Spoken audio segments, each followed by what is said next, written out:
Donc le sol Airfruit nous permet d'avoir une uniformité beaucoup plus importante qu'on avait avant. Car avant on était au goutte à goutte et le goutte à goutte était galère à poser, très long à installer. Et en plus, pas régulier, ça nous faisait un arrosage beaucoup moins régulier. Et le sol nous permet d'avoir aucune flaque d'eau.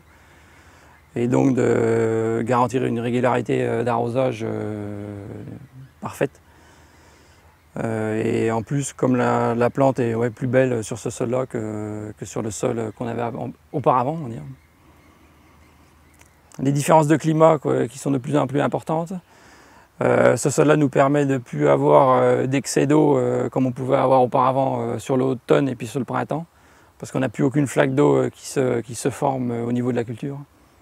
Si on prend par exemple sur cette année 2016 qui a été très pluvieuse, on aurait pu, sur l'ancien sol, on aurait pu approcher sûrement les 15% de pertes avec les excès d'eau qu'on aurait pu avoir. Donc le sol Airfruit nous permet une mécanisation grâce à notre chariot spécomètre qu'on ne pouvait pas faire avant sur l'ancien sol. Et on a un gain très important en manœuvre puisqu'on n'a plus de goutte à goutte à poser. Ouais, un temps important de dégager, quoi. Et en plus, on a des problèmes de lapins qui mangent les gouttes à gouttes. Donc ça nous élimine aussi ce souci-là. Grâce à cela, je dors mieux la nuit, on va dire. Je me pose moins de questions que sur un sol avec goutte à goutte ou un sol avec chariot. On est moins embêté, la culture est quand même beaucoup plus jolie, quoi.